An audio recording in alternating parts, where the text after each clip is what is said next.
आज का जो हमारा टॉपिक है वो टॉपिक बहुत ही इम्पोर्टेंट है, क्योंकि I am an immigration lawyer registered with government of Canada, और एक ICF इंटरनेशनल बॉडी होती है जो कि सभी all over the world students से संबंधित जो एजुकेशन काउंसलिंग करती है, मैं उसका एक रजिस्टर्ड मेंबर भी हूँ।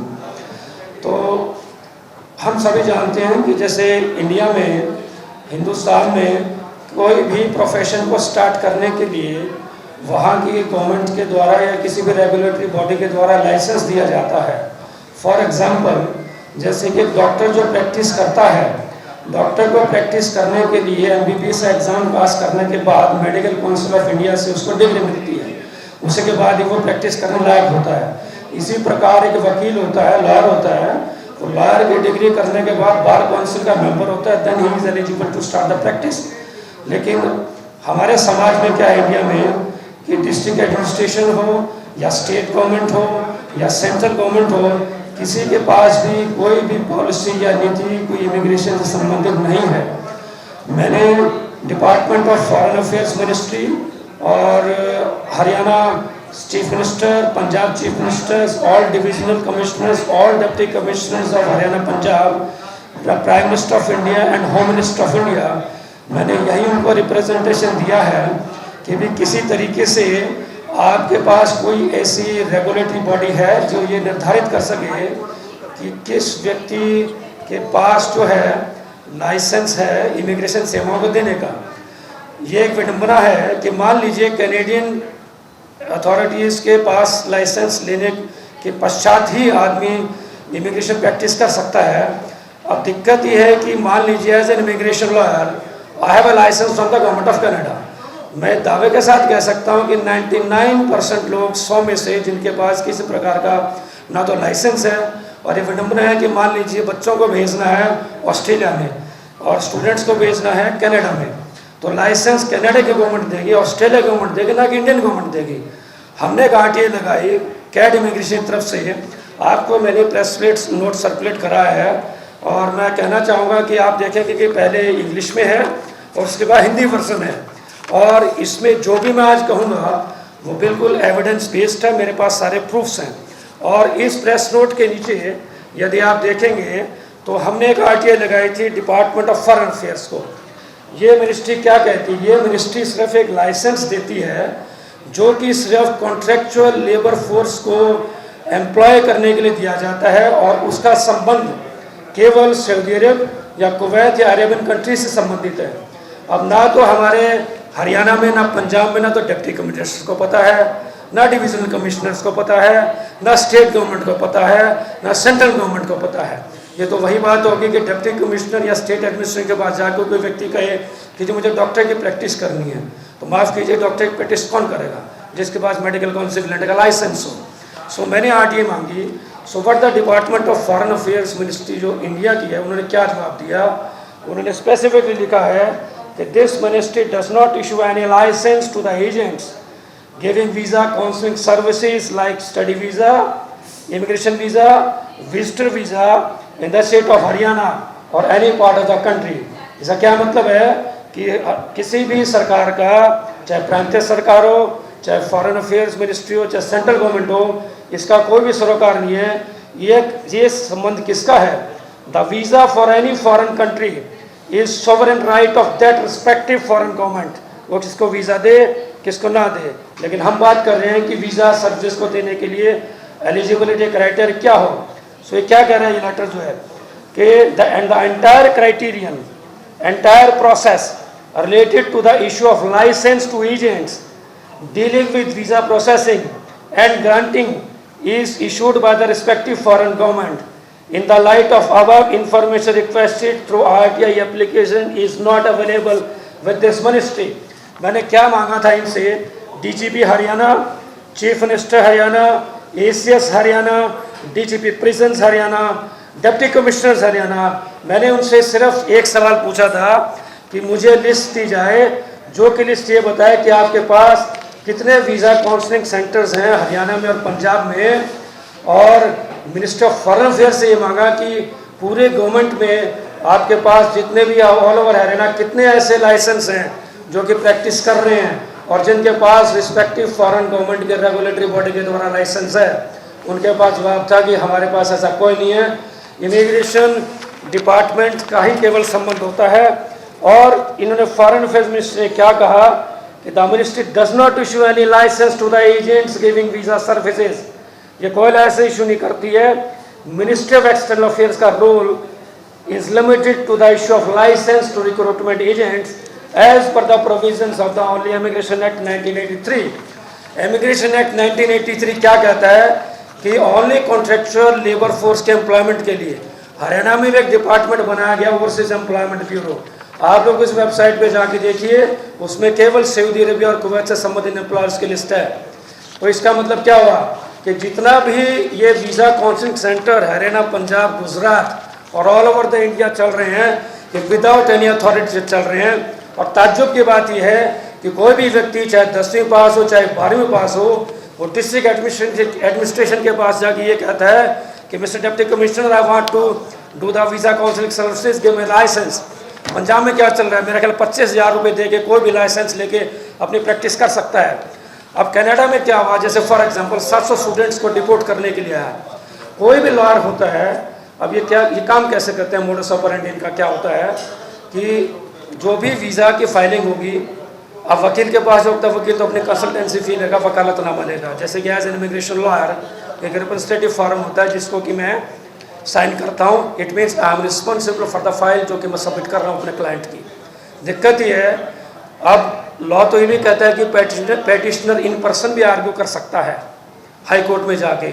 तो ये जितने भी वीज़ा कंसल्टेंट्स बैठे हैं, एजेंट्स बैठे हैं, इनको ना तो फाइल लगाना आता है, राम लल गया शाम लल गया, हाँ जी आपकी फाइल हमने प्रिपेयर कर दी, ये पुट योर सिग्नेचर और हम आपकी फाइल सबमिट करते हैं। वो खुद नहीं सबमिट करते हैं अंडर एनी लीगल अथॉरिटी, वो सबमिट कौन करता है, वो राम लल कर रहा है या श्याम लल कर रहा है। और जब ऐसे मामले पुलिस में जाते हैं तो पुलिस में जाना क्या बात होता है। अब आप एक बात बताइए, एक डॉक्टर यदि बस स्टैंड पे बैठ के इलाज कर रहा है, यदि उसकी एफआईआर दर्ज होती है, naturally he will go to the police station, कहेगा ठीक है जी राजीनामा कर लेते हैं। और क्लाइंट क्या सोचता है कि कौन कोर्ट के धक्के खाएगा, 10 दिए थे 2-4 मिल रहे हैं, ठीक है। इसी ढंग से जो है ये सिलसिला चलता आ रहा है और ना तो इसके पीछे ना तो कोई कोर्ट केसेस हो पाते हैं। I have given a representation to the Haryana government and Punjab government also and the prime minister that make a policy, केवल वही व्यक्ति अधिकृत होना चाहिए जिसने कनाडा भेजना है। Okay, show me the licence from the Canadian government, आपका लाइसेंस है तो आइए। गवर्नमेंट चाहे फीस रख सकती है 25,000, 50,000, लाख, 2 लाख, 10 लाख, वो इसलिए कि प्रैक्टिस वही करेगा आदमी जिसके पास उस कंट्री का लाइसेंस हो। अब जैसे फॉर एग्जांपल मैंने वहाँ का लाइसेंस लिया, मैंने इमिग्रेशन लॉ का एग्ज़ाम दिया 2 साल का, उसका बाद हमें लाइसेंस दिया जाता है। मैं सोशल मीडिया में भी एक काफ़ी बात कहता हूँ, एक जन जागरण अभियान भी मैंने चला रखा है कि आप किसी भी कंसल्टेंट के पास जाइए, चाहे ऑस्ट्रेलिया का वीज़ा लगवाना है, चाहे कनाडा का लगवाना है, चाहे यूके का लगवाना है, चाहे यूएसए का लगवाना है, चाहे न्यूजीलैंड का लगवाना है, every country has its own regulatory body जो कि इमिग्रेशन लॉ का प्रैक्टिशनर्स का एग्ज़ाम कंडक्ट करवाती है। उस एग्ज़ाम कंडक्ट करवाने के बाद उन व्यक्ति विशेष को लाइसेंस दिया जाता है और उस व्यक्ति विशेष को, जैसे कि मैं हूँ, मुझे किसी भी कंट्री का लाइसेंस लेने की जरूरत नहीं है। I have a licence from the Canadian authorities. यदि गवर्नमेंट मुझे कहती है कि ठीक है आप फीस जमा करें, वो मैं करवा सकता हूँ प्रैक्टिस करने के लिए, but the state government, no Punjab government, no central government can give me a licence. Licence is to be given by the concerned foreign regulatory body. मैं यही उद्देश्य लेके चल रहा हूँ, क्योंकि मैं कनाडा था तो वहाँ भी मेरा एक ऑफिस है, तो मैंने देखा लुट पीट के लोग मेरे ऑफिस में आते थे। दैट्स वाई आई डिसाइडेड कि मुझे एक ऑफिस अपना इंडिया में खोलना चाहिए। तो आप सभी प्रेस के महानुभावों से मेरा निवेदन है कि ये केवल एक प्रेस कॉन्फ्रेंस ही नहीं है, it's a social issue also. और 1 lakh daily applications file up होती हैं इमिग्रेशन की इंडिया में, जिसमें से कि 25,000 एप्लीकेशन जो फ्रॉड की आती हैं और 75% जो एप्लीकेशंस लगती हैं उनमें से 99% without having any authority, without having any licence, without having any legal authority to practise immigration law. So मेरा मकसद आज की प्रेस कॉन्फ्रेंस का यही है और इस प्रेस कॉन्फ्रेंस के माध्यम से मैं जन चेतना अभियान भी चलाना चाहता हूँ।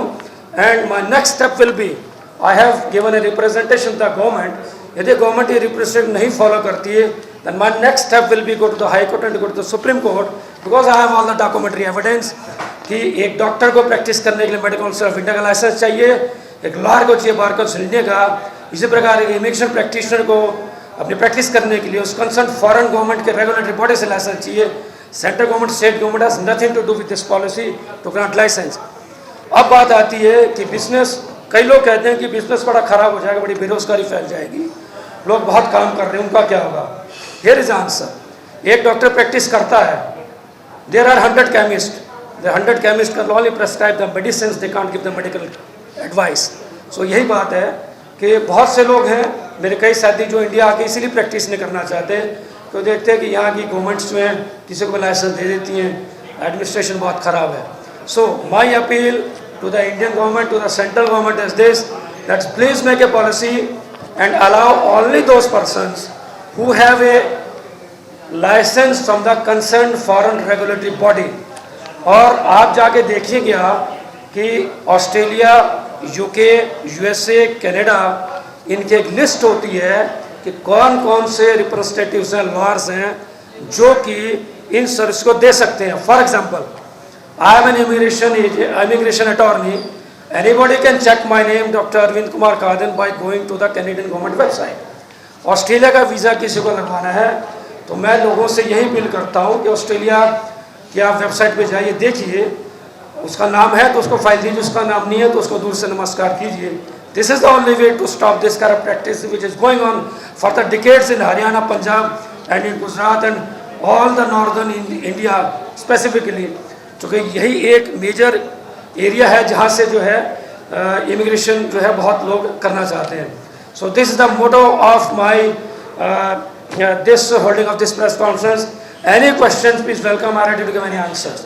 मैंने आपको ये दिया है, इसके आप जो भी आप प्रेस नोट दिया उसका डॉक्यूमेंट एविडेंस ऑल दिस, और जो कि आपको सर्कुलेट किया जा सके। Any question please, I am ready to answer. Thank you very much. Yes please data sir. Yes I have a data. For example in Haryana only, अब आप कहेंगे मैं कोई अपनी बड़ाई नहीं कर रहा, go to government of Canada website, check my name Arvind Kumar Kadian, जो मैं ही हरियाणा में एक ऐसा हूँ जो कि फिजिकली प्रैक्टिस कर रहा हूँ। 3 लॉयर्स और हैं जो कि प्रैक्टिस नहीं कर रहे, they are sitting in Canada but they are agents are practising in Haryana. Okay, अब पंजाब की बात है, मोहाली में डिप्टी आईसीएस है, that is only the concern जो कि इमिग्रेशन लॉयर्स हैं, 2 ब्रदर्स हैं। पंजाब में भी मुश्किल से 8-10 मिलेंगे। In Haryana I am very much sure that I am the only one who is practising in Haryana having accreditation with the government of Canada. Yes sir, please. 99% sir illegal हैं जितने practice कर रहे हैं। आप कहें तो मैं भी दिखा के वेबसाइट से दिखा सकता हूँ। Give me any name, I will click that name on the government of Canada website, यदि उसका नाम अपेयर नहीं होगा तो इज ए फ्रॉड कंसल्टेंट। और एक मुझे हैरानी इस बात पे होती है कि अभी लुधियाना की एक खबर आई थी, मेरा ख्याल 6 साल पहले डिप्टी कमिश्नर ने बहुत रेड मरवाई थी, 300-350 आइल्स कोचिंग सेंटर बंद किए थे उन्होंने, और मैंने भी उनसे ये जानकारी मांगी थी कि आपने बंद किए हैं, do you know what is the criteria of prescribing immigration services? No, there is no criteria. Criteria है कि 25,000 फीस रख रखिए या 50,000 जो भी है, उस फीस को जमा कराइए और अपनी इमिग्रेशन प्रैक्टिस स्टार्ट कीजिए। तो वही बात होगी कि डॉक्टर जाए डिप्टी कमिश्नर के पास और कहे yes mister DC, I want to start my medical practice, give me a license. No, license is given by the Medical Council of India. Same is the case with immigration practitioners. So ये एक बहुत ही hot topic है और government इस बारे में सोच भी रही है। And I have already told you that I have given so many representation to the district authorities as well as the different governments. Yes, please. Sir, ji, what is the prescribed criteria to join this immigration law? Okay. यदि देखिए immigration practice के laws जितने भी हैं वो ये बिल्कुल सही शब्दों में लिखा हुआ है। For example as an Canadian immigration lawyer, आप कैनेडियन गवर्नमेंट की वेबसाइट पे जाएंगे, उसमें लिख रखा है anybody who is giving advice counselling by charging a fee is legally punishable. यह एक कानून रूप से दंडनीय अपराध है। अब आपका क्वेश्चन आता है कि कौन इसको कर सकता है? कैनेडियन गवर्नमेंट के द्वारा एक रेगुलेटरी बॉडी है जिसको कि CICC कहते हैं, college of immigration and citizenship consultants, उसके 6000 से ज़्यादा उसके इमिग्रेशन जो काउंसलर्स हैं, और 6000 मैं आपको कहना चाहूँ, आप जानते हैं पंजाब में 6000 है बहुत कहीं ज़्यादा है, हरियाणा में 5,500-6,000 बहुत ज़्यादा है, और ये 6000 समथिंग है, ये all over the world practice कर सकते हैं। इसके लिए 2 साल का इमिग्रेशन लॉ का एग्ज़ाम होता है, उस एग्ज़ाम को पास करना पड़ता है। उसके बाद एक सर्टिफिकेट लेने की एक और लाइसेंस एग्ज़ाम होता है, उसको करने के बाद वो एक लाइसेंस मिलता है और आपका नाम उस गवर्नमेंट ऑफ कनाडा की वेबसाइट पे आता है। Same is the case with United States department, वहाँ भी एक लिस्ट जारी की गई है कि these following people are authorise to give immigration advice relating to US study visa, US visitor visa, tourist visa, whatever it may be. एक बात और यही कारण में यही लिस्ट है ऑस्ट्रेलियन गवर्नमेंट की वेबसाइट पे भी है। ऑस्ट्रेलियन गवर्नमेंट की वेबसाइट पे है, जैसे हमारा एजेंट कहते हैं ऑफिसर्स ऑफ रजिस्ट्रिंग अथॉरिटी, उनके एक होम मिनिस्ट्री की वेबसाइट है, उसमें वो लिस्ट दी गई है only those persons who can give advice with in Australia और आउटसाइड ऑस्ट्रेलिया। दूसरी बात आती है जो आपने बात पूछी, कौन ये काम कर सकता है? एजेंट्स भी काम कर सकते हैं। फॉर एग्जांपल, मैं किसी रामलाल श्यामलाल को एज एन एजेंट मैं अपॉइंट करता हूँ, उस एजेंट का नाम भी मुझे अपनी रेगुलेटरी अथॉरिटी कैनेडियन गवर्नमेंट को देना पड़ता है, और I am responsible for his activities in Punjab, Haryana और wherever in the world, और उसका नाम भी, उस एजेंट का नाम भी उस वेबसाइट पे शो करता है। ये आम लोगों को नहीं मालूम, तो यही एक तरीका है। जैसे doctor, engineers, practitioners, there is an exam, there is a licence body, same is the case with here. Yes sir.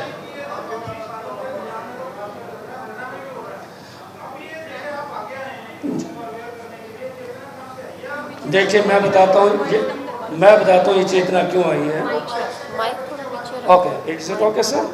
Okay, ये चेतना मुझे इसलिए है कि I open my office in 2017 in Mississauga in Toronto. मेरे पास हरियाणा पंजाब से बहुत स्टूडेंट्स आते थे, जैसे कि 700, इनमें से भी 100-150 मेरे ऑफिस में धक्के खाए उन्होंने। कहते sir what we can do.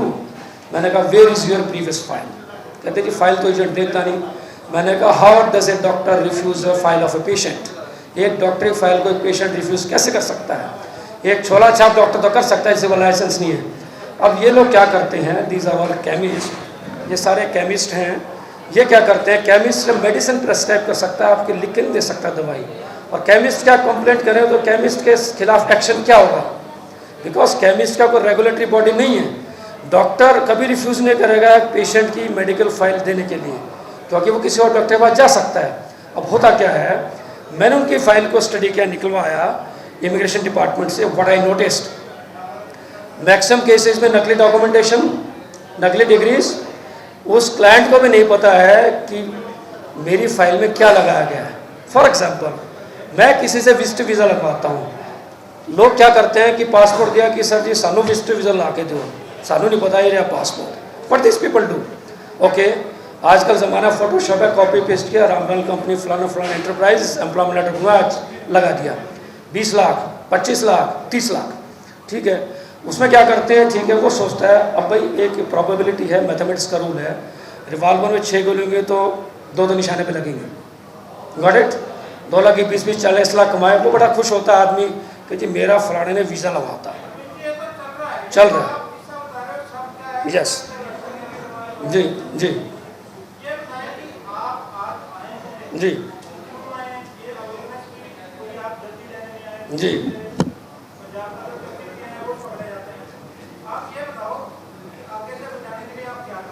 बिल्कुल, मैं बताता हूँ सर, मैं बताता हूँ। देखिए, कनेडियन गवर्नमेंट हम हर साल $2 मिलियन खर्च करती है इस बात के लिए, पब्लिक अवेयरनेस कैंपेन के लिए।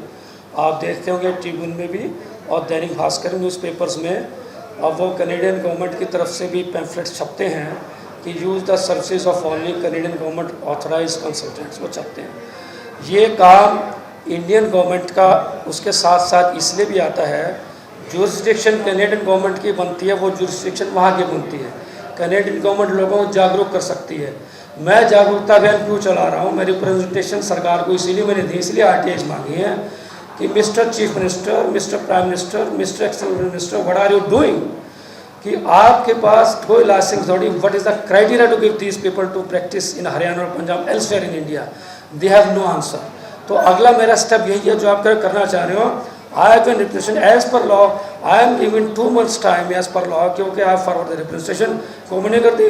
आई am at my liberty to approach the supreme court, high court. I am very much sure I will win this case because they have no regulatory, there is no rule to practise. Yes.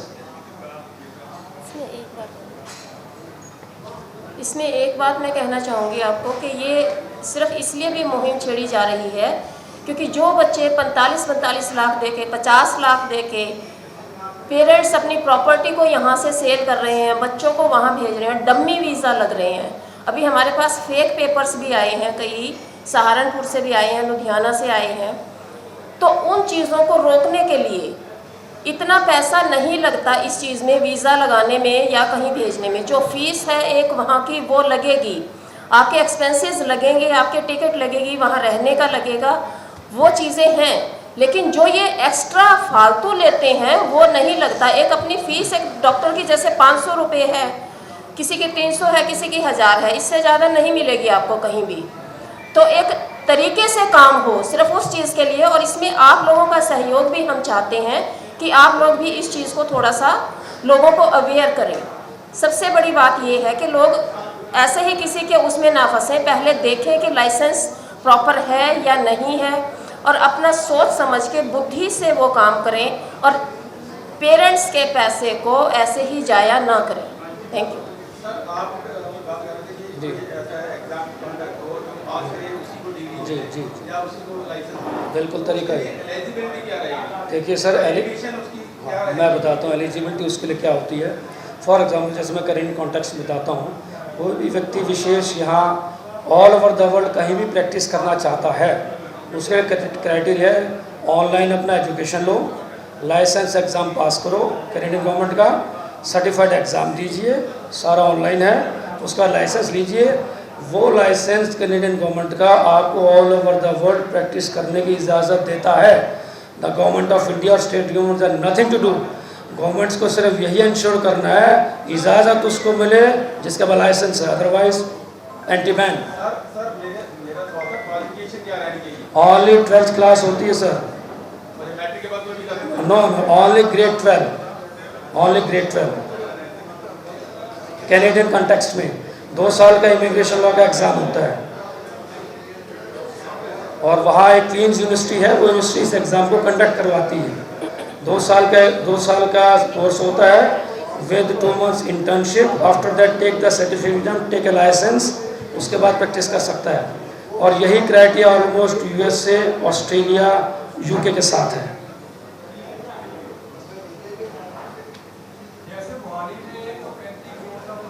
जी जी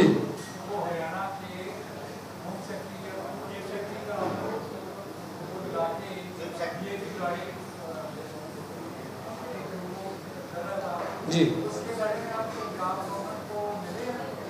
देखिए, मैंने पंजाब में representation दे रखा है सब division commissioner, सब deputy commissioners और chief minister Punjab, home minister Punjab. ECS home department के पास आता है, director of police is responsible to final FIR regarding this cheating matters. मैंने सबको दे रखा है ये। और जो आप बात करें 35 करोड़ की, तो आप सभी जानते हैं कि भाई देखिए, एक मोटी सी बात है, तरीका हर चीज़ का होता है, लीगल तरीका होता है। कुछ अब ये लोगों की भी गलती है कि वो शॉर्टकट चाहते हैं, तो इसमें मैं नहीं कुछ कह सकता। मैं अपना कहता हूँ कि एज ए लीगल प्रोफेशन जो मेरे पास आता है, एक आपकी नॉलेज के लिए और बता दूँ, आप लोगों को इस चीज़ का मालूम नहीं है कईयों को, कि when you go to a lawyer आपको एक एग्रीमेंट देता है, उसके ऊपर क्लाइंट के साइन होते हैं, वो रिप्रेजेंट करता है। एज ए लीगल प्रोफेशनल मैं या जिसके पास भी लाइसेंस है कैनेडियन ऑस्ट्रेलियन गवर्नमेंट का, there is a representative form होता है, जैसे कैनेडियन गवर्नमेंट के द्वारा फार्म नंबर 5476 होता है, उसमें अपने साइन पुट अप करता हूँ। Naturally I am held responsible for that. आप समझ रहे हैं, एक डॉक्टर बिना पर्ची काटे गोली देगा या केमिस्ट देगा, उसका आप कुछ नहीं उखाड़ सकते, आप समझ गए ना, उसका लाइसेंस कैंसिल होगा। तो यही चीज़ है, और इस चीज़ के पीछे ये हम लोग लगे हुए हैं और आपके सहयोग की अपेक्षा करते हैं। Yes please.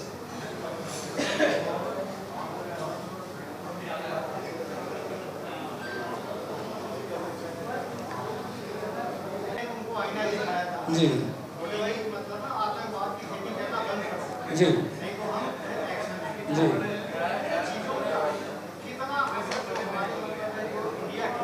हाँ, देखिए बिल्कुल मैं समझ गया।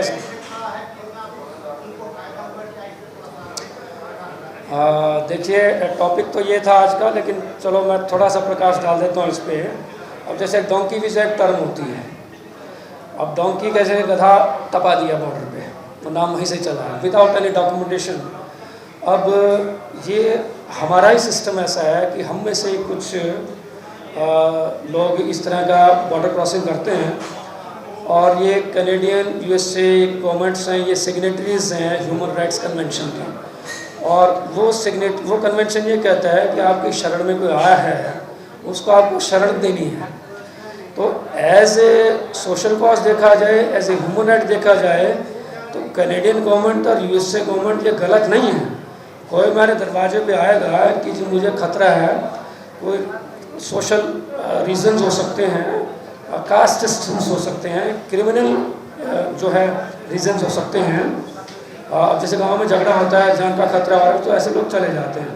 अब दिक्कत ये है, ये जो आज की आप बात कर रहे हैं, ये लोग जब जाते हैं तो अब वो तो अपने हिसाब से ठीक काम करते हैं कि कोई हमारे पास आया एज ए शरणार्थी, तो हमको उसको शरण देनी है, उसको शरण दे दी। लेकिन शरण देने के बाद he become citizen of that country, he has got full rights. तो एक्स्ट्राडिशन की बात आती है कि एक्स्ट्राडिशन करिए, ट्रीटीज़ में एक्स्ट्राडिशन, उसमें समय लगता है। ठीक है, मोदी जी ने किया, बहुत बढ़िया। ये मैं अपनी नज़र में, अपने तजुर्बे से मैं समझता हूँ कि ये चीज़ एक शॉर्ट टाइम है। ठीक है, कोई जैसे बच्चा गलत होता है या कोई काम नहीं करता, यारी दोस्ती में थोड़ा सा हम उसको डिटैच करते हैं for the timing, but ultimately we are bond to each other. Hindustan में, इंडिया में पॉपुलेशन में, कनाडा में पॉपुलेशन मुश्किल से 4 करोड़ है, and Canada is the second largest geographical area जो उसका कंट्री का है। सो ये एक शॉर्ट टाइम में, इसमें होना जाना कुछ नहीं है। इसमें थोड़ा ये होगा कि डिप्लोमेटिक रिलेशन थोड़ा खटास में, it will definitely come to that normal level. और अभी आप देखिए कि सिर्फ इंडिया ने ही मना किया है कैनेडियन सिटीजन्स को कि वहाँ से जो वीज़ा लगेगा हम नहीं देंगे, लेकिन कैनेडियन अथॉरिटीज़ ने अभी डिनाई नहीं किया, क्योंकि $20 बिलियन का ये इंडस्ट्री है, और इंडिया की जो टोटल जो इनकम है, नेशनल इनकम, उसके बराबर का बिजनेस इंडिया देता है in the pharmaceutical industry of immigration.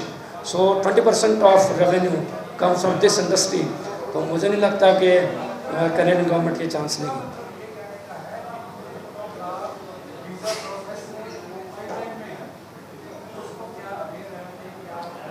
अच्छा, जो वीज़ा पाइपलाइन है, जो नो प्रॉब्लम, उसका ऐसा है, देखिए आजकल ज़माना है कंप्यूटर का, आर्टिफिशियल इंटेलिजेंस चल रही है।